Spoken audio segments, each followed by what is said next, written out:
नमस्कार, lead India publishers association में आपका बहुत बहुत स्वागत है।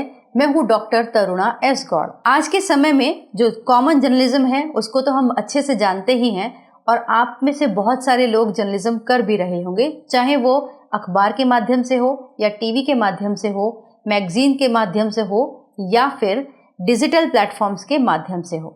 लेकिन इन सब के अंदर एक और इम्पॉर्टेंट चीज़ होती है कि अगर हमारा कोई प्रोडक्ट है, मान लीजिए अखबार है या न्यूज़ चैनल है, तो उसकी पॉपुलैरिटी कैसे होती है। वो ऐसे होती है कि जब उसके अंदर कुछ यूनिक कंटेंट आता है। तो ऐसे में सबसे ज़्यादा जो रोल होता है वो होता है एक खोजी पत्रकार का। एक खोजी पत्रकार एक्सक्लूसिव रिपोर्ट ला कर देता है और वो जब अपने मीडिया ऑर्गेनाइजेशन के अंदर वो पब्लिश होती है या ब्रॉडकास्ट होती है या डिजिटल चैनल पर चलाई जाती है, तब फिर उसको कुछ यूनिक विजिटर्स भी मिलते हैं और उसका सम्मान भी बढ़ता है क्योंकि उस चैनल ने कुछ एक्सक्लूसिव दिया होता है। तो फिर ये खोजी पत्रकारिता जो है वो आज की डेट में तो बहुत ज़्यादा इम्पॉर्टेंट हो जाती है क्योंकि इतना ज़्यादा मीडिया बढ़ चुका है कि एक्सक्लूसिव होना बहुत ज़रूरी है।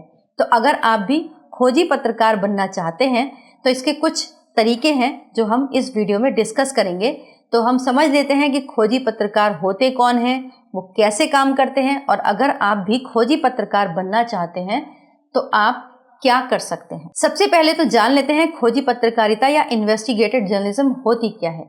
इसके अंदर कोई भी एक सब्जेक्ट हो उसको बहुत गहराई से समझा जाता है और उसको पाठकों के पास या फिर अपने जो व्यूअर्स हैं और हमारे जो दर्शक हैं उनके लिए बहुत विस्तार से उस खबर को दिया जाता है।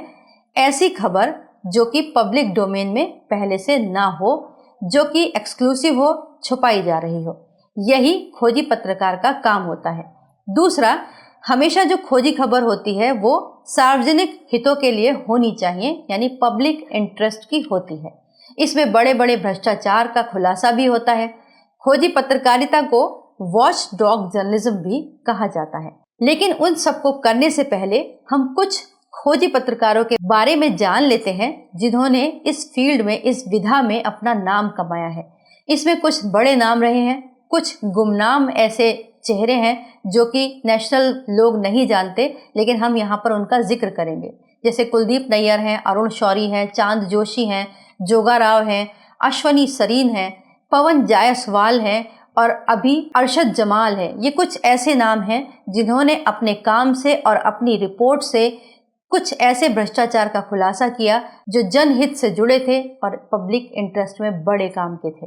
लेकिन अगर ये लोग ना होते तो ऐसे घपले घोटाले कभी भी जनता के सामने ना आते। तो अब जब आपने मन बना लिया हो कि आपको भी खोजी पत्रकार यानी इन्वेस्टिगेटिव जर्नलिस्ट बनना है, तो सबसे पहले जो आपको करना होगा, अपने काम को समझना होगा। एक खोजी पत्रकार जो होता है वो सरकार और कॉरपोरेट में फैले हुए भ्रष्टाचार, दुराचार या फिर समाज में हो रहे अन्याय को उजागर करने का काम करता है। तो आप भी इस सब के लिए तैयारी करें। दूसरा, एक खोजी पत्रकार जो पब्लिक इंटरेस्ट की पॉलिसीज होती हैं, सरकार की हो या फिर किसी कॉरपोरेट की हो, उनके पीछे क्या सच्चाई है उसको जानने का काम करता है और वो ही पब्लिक के सामने रखता है। एक खोजी पत्रकार कोई भी रिपोर्ट या फिर जो लेख है उसका जो तैयार करता है वो बहुत मेहनत, गहन शोध के बाद तैयार करता है और इसको बनाने में कम से कम कुछ महीनों से लेकर साल तक का समय लग सकता है। अब इस काम को करना कैसे है ये हम पॉइंट वाइज समझते हैं। सबसे पहले अगर आप भी खोजी रिपोर्टर बनना चाहते हैं तो आप कुछ विषय को चुनाव करिए और फिर उसके ऊपर रिसर्च करना स्टार्ट कीजिए कि पब्लिक डोमेन में उसके ऊपर क्या क्या आर्टिकल पब्लिश हो चुके हैं या फिर क्या उसके बारे में कोई भी छोटी से छोटी जानकारी है तो उसको अपने रिसर्च वर्क में ज़रूर शामिल कीजिए। इसमें न्यूज़ आर्टिकल, गवर्नमेंट की रिपोर्ट, जो मिनिस्ट्री की रिपोर्ट्स होती हैं वो, कैग की रिपोर्ट, लाइब्रेरी आपके बहुत काम आ सकती है। दूसरा जो आपका सबसे बड़ा हथियार होगा वो होगा आरटीआई। बहुत सारी ऐसी इंफॉर्मेशन होती हैं जो पब्लिकली नहीं छपी होती या फिर वो कहीं मौजूद नहीं होती, लेकिन आप उसे आरटीआई के माध्यम से निकलवा सकते हैं। ये सरकारी ऑफिसेस से भी आप ले सकते हैं या फिर जो ऑर्गेनाइजेशंस हैं, मिनिस्ट्री हैं, वहाँ से आप इनको कलेक्ट कर सकते हैं या फिर आप अपने यहाँ पर न्यूज़ सोर्स डेवलप कर सकते हैं। तो सबसे पहले जब आप न्यूज़ सोर्स डेवलप करेंगे तो उसमें आपको क्या करना होगा, मैं एग्जाम्पल से आपको समझाती हूँ। सपोज आपको किसी डिपार्टमेंट में अपना कोई न्यूज़ सोर्स डेवलप करना है तो सबसे पहले आप RTI लगाइए। मान लीजिए आपने PWD यानी पब्लिक वर्क डिपार्टमेंट्स होते हैं, उसके अंदर कोई काम हुआ तो आपको उसके बारे में जानना है। तो सबसे पहले आप वहाँ पर जानिए कि कौन कौन सी योजनाएं वहाँ पर चल रही हैं जो पब्लिक के लिए जारी की गई हैं और उसके लिए सरकार ने क्या बजट रखा है। तो पहले आपको योजना पता चली, उसके बाद सरकार का बजट पता चला, फिर मालूम कीजिए कि उसके लिए कोई टेंडर निकाला गया है क्या। अगर टेंडर निकाला गया है तो उसकी क्या शर्तें हैं। अब जब आपके पास ये सब चीज़ें आ गई तो आपको मालूम चल गया कि बजट कितना था और टेंडर किसके पास गया। इसके बाद आपका रोल शुरू होगा। आप डिटेल रिसर्च वर्क कीजिए और उसके लिए एक बैकग्राउंड तैयार कीजिए। जैसे मान लीजिए किसी सड़क के बारे में हम ये खबर कर रहे हो तो आप पूछिए कि ये टेंडर कब निकला था और कब तक इस काम को पूरा होना था और ये काम अभी किस दशा में चल रहा है, अब तक इसके ऊपर कितने रुपए खर्च किए जा चुके हैं।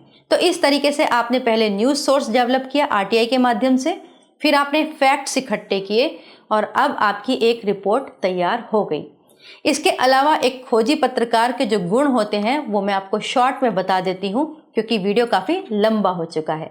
सबसे पहला जो गुण है वो है डिसिप्लिन, दूसरा है पेशेंस, इसके अलावा एक्टिव माइंड और फोकस। इसके साथ साथ आपके अंदर ऑनेस्टी होनी चाहिए और मॉरल और करेज तो होना बहुत ज़रूरी है। ये कुछ चीज़ें हैं, अगर आपके अंदर भी ये हैं तो आप ज़रूर एक बेहतर खोजी पत्रकार बन सकते हैं और अपने ऑर्गेनाइजेशन को एक अलग मुकाम हासिल करने में मदद कर सकते हैं। अगर आपका इससे संबंधित कोई सवाल हो तो हमें कमेंट बॉक्स में लिखकर ज़रूर पूछिएगा। अगर आपको ये वीडियो अच्छा लगे तो इसे लाइक कीजिएगा, शेयर कीजिएगा और सब्सक्राइब ज़रूर कीजिएगा। वीडियो देखने के लिए बहुत बहुत धन्यवाद।